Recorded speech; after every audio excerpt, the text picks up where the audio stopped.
আপনারা আবার স্লোগান দিচ্ছেন কেন?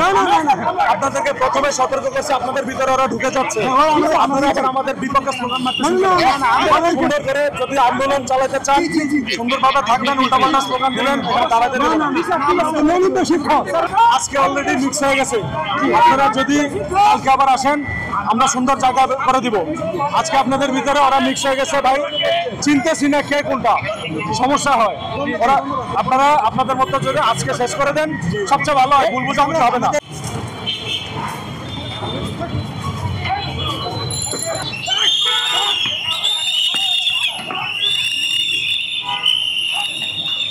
দর্শক দেখছেন যে শিক্ষক নিবন্ধন যারা এখানে আন্দোলনরত ছিল তাদেরকে কিন্তু পুলিশ নিয়ে যাচ্ছে, তেমনটি কিন্তু আমরা দেখতে পাচ্ছি।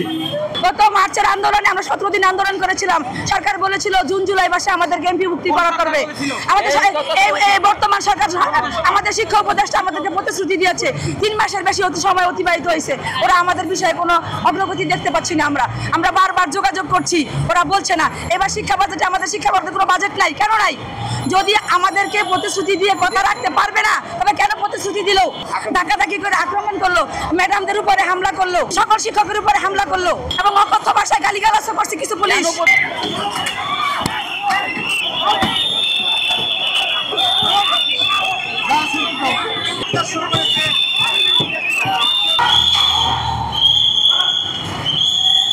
আমি আমার অন্যায়ের বিরুদ্ধে বিদ্রোহ ঘোষণা করছি, যা আমার মেধার ভিত্তিতে তারা সনদ দিক আমাকে।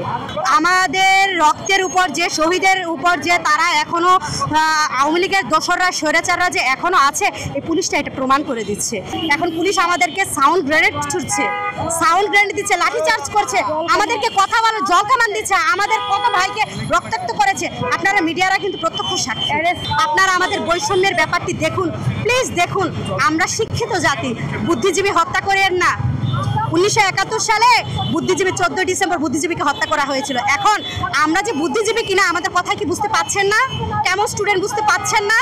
এখনো ঘ্রাণ পান না যে ভালো কিনা মন্দ? এটুকু বুঝতে তো এতদিন সময় লেগে যায় না। প্রশাসনের কি হয় না? আপনারা কি বুঝতে পারেন না কি বলতে চাচ্ছি?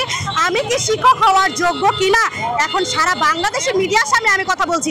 আর যেখানে এনটিএস এর ভাইবানিতে মাত্র 3 জনকে টিচার ছিল, তাদের সঙ্গে আমি কথা বলতে পারিনি। প্রধান উপদেষ্টা বরাবর আপনাদের দায়িত্ব পেশ করেছেন। প্রধান উপদেষ্টা বরাবর আমরা আমাদের এইভাবে মিডিয়ার মাধ্যমে বারবার বলে যাচ্ছি যে আমাদের ব্যাপারটা দেখার জন্য, কিন্তু আমরা ওই পর্যন্ত যাওয়ার সুযোগ পাচ্ছি না। পুলিশ আমাদেরকে কোনোভাবে হেল্প করছে না, বরং পুলিশ আমাদেরকে ছত্রভঙ্গ করে দিচ্ছে। আমরা বারবার জমাতে হচ্ছে। আপনারা লাইভে আছেন, দেখেছেন তো আমাদেরকে কিভাবে সরিয়ে দিয়েছে। পুলিশ আমার ভাইদেরকে মারছে, লাঠি চার্জ করছে।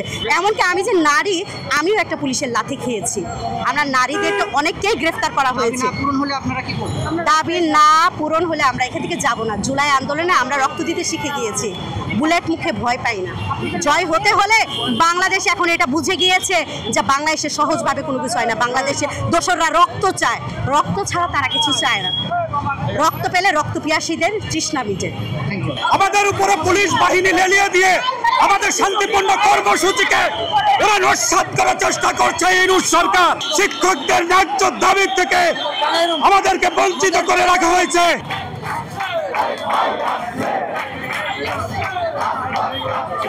দাবিতে মাননীয় প্রধান উপদেষ্টা এখানে এসে তাদের সাথে কথা বলতে হবে, এটা তো আমাদের পক্ষে সম্ভব না, এটা ইম্পসিবল। তাদের সাথে কথা বলার পরে তারা কি বলবে তারা শোনে নাই। পরে আমরা আমাদের মতো করে নিয়ম অনুযায়ী আমরা পানি আগে ওয়াটার ক্যানন যেটা আমাদের জল কামান মারা সেটা মেরেছি। এরপরে সাউন্ড গেট যেটা যেন প্যানিক সৃষ্টি হয়, যারা যেন ডিসপার্স হয়ে চলে যায় এটা করেছি। এরপরে আমরা হালকা পুশ করেছি যেন এরা ডিসপার্স হয়ে যায়। এই হচ্ছে অবস্থা। আমরা অন্য কোনো কিছু আমার জানা মতো এরকম ক্যাজুয়ালিটি নাই। তারপরেও এরা তো মানে না। যেমন ওইখানে একটা পার্টি এখন আছে, তারা মোটামুটি রাস্তা ছেড়ে দেয়, তারা আন্দোলন করছে। আমরা কিচ্ছু বলি। আমার কথা হচ্ছে জনদুর্ভোগ সৃষ্টি না করে আপনারা আন্দোলন করেন, সমস্যা নাই। কিন্তু জনদুর্ভোগ কেন তৈরি করবেন, কেন রাস্তা বন্ধ করবেন? রাস্তা বন্ধ করলে সেখানে আমাদের আইনগত যে ব্যবস্থাটা আছে আমরা নেব।